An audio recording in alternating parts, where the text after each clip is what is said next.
United States President Donald Trump has announced 25% tariffs on countries doing business with Iran.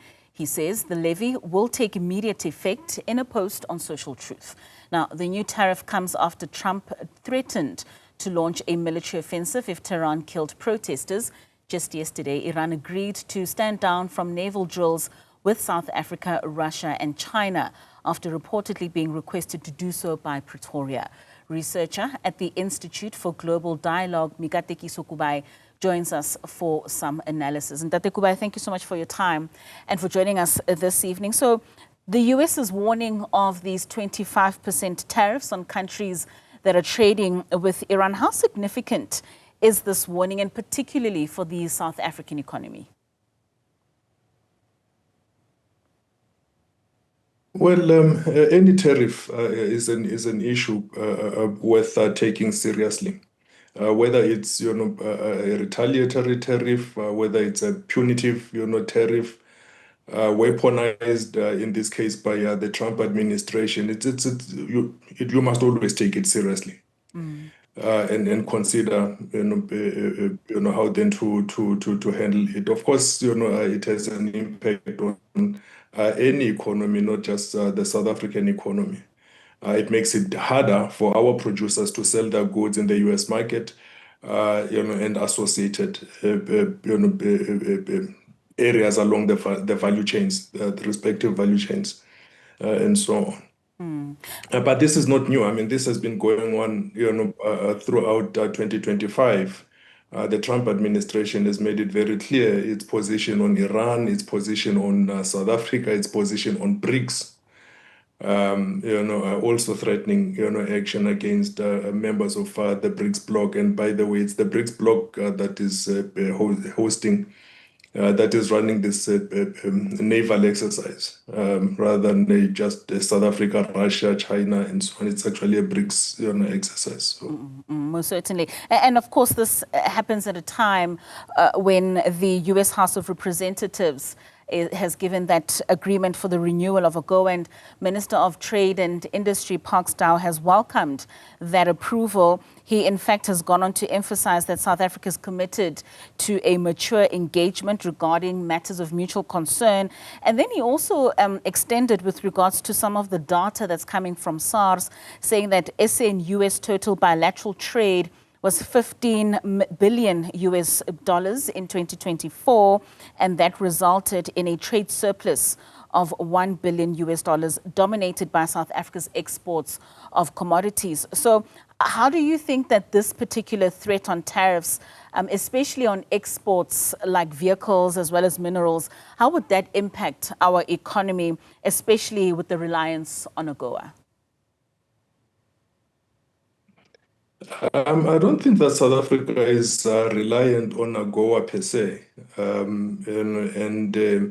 but we have to state it, from the off, that every country wants to do business, wants to trade with the United States and wants to trade with everybody else. Okay? So there's no question about that. The issue is how then, does Pretoria or any other capital negotiate with the United States in a mature way, as you report, Minister Park Stow has said, in a mature way, to arrive at a deal. I saw just this afternoon Foreign Minister Jaishankar of India, having confirmed meetings with Secretary of State Rubio, on trade and rare earths, rare earth minerals, and so on and so forth. India also in the firing line for its, relations with BRICS and so on. And India takes up, the BRICS chairship, this month. And so on. It's about, how then do you, actually engage, with the U.S. administration to arrive, at a particular deal at a bilateral level. But there is no going around the fact that the Trump administration, is pushing hegemony, in the global system. And it does what it does. It's not, the same old, U.S. administration that the world is accustomed to. It's something a bit new. and we have to deal with it.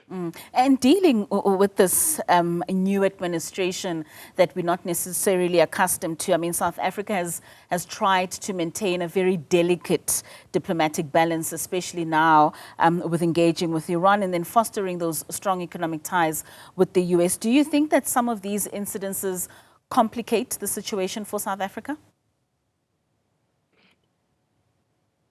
Well, they do and they shouldn't.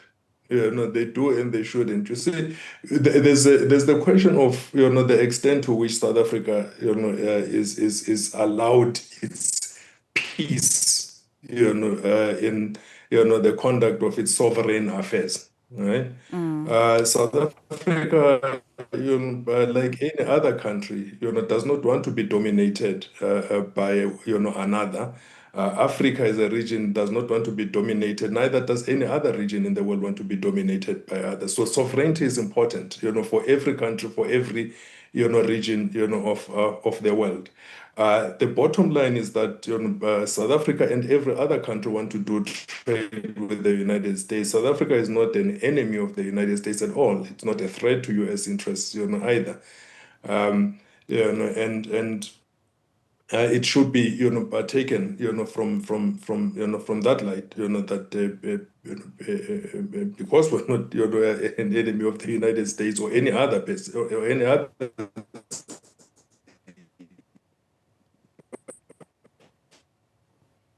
All right, we seem to be losing some network there with Mr. Kubayi just speaking to us with regards to those interventions and the bilateral trade that could hang in the balance between South Africa and the US, of course, with the US having imposed and possibly imposing that 25% tariff on some of those countries that are doing business with Iran. Of course, there's also been some reaction from the Department of Trade and Industry, Minister Parks Dow, with regards to this, him saying that he approves and appreciates the renewal of AGOA. Of course, this is dependent on the U.S. state representatives. Mr. Kubayi, I believe you're back with us and you were just speaking to us there with regards to some of those complicated situations that South Africa finds itself in that you say shouldn't necessarily be complicated, but they certainly are.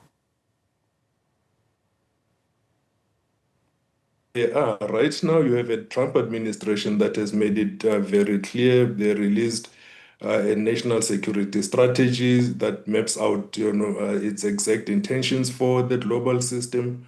Its intention to dominate, right? And no region, no country, wants to be dominated, in this world. No country has asked for U.S. leadership on anything.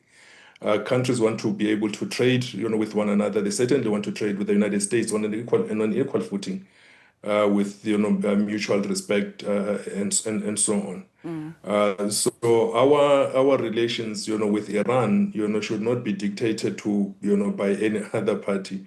Iran has got human beings living there. They need, products, they need goods, they need services, they need, all manner of, exchanges, with other, people from other regions of the world. As do, peoples in the United States, and everywhere else.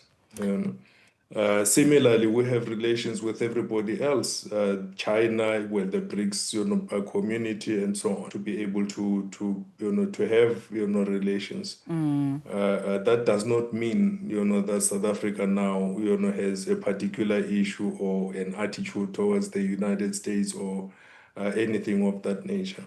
Most certainly. Well, I mean, maybe just to close it off, what do you think South Africa needs to prioritize, especially in its diplomatic and economic strategies in the next coming months in order to mitigate some of these risks? And in a broader scheme of things, really, what does this mean for the ordinary South African on the ground? Well, right now, there is an ambassador, a U.S. ambassador that's coming. I'm not sure if he has already started, he's taken his post yet. But there's an ambassador that has been appointed by the U.S. Senate. So that's one development, a line of communication perhaps hopefully will improve. But South Africa certainly has to continue doing what it's doing, continue negotiating and discussing with the United States, with the Trump administration in a mature fashion.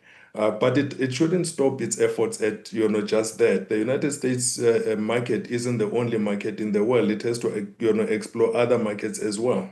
To add to its trade with the United States, it has to continue exploring and seeking to expand market access along various value chains in the global market. All right, Mr. Kubayi, thank you so much for your time and for your insights this evening. That is the researcher at the Institute for Global Dialogue, Mikatekiso Kubayi, just giving us some reaction there with regards to some of the latest moves by President Donald Trump's administration.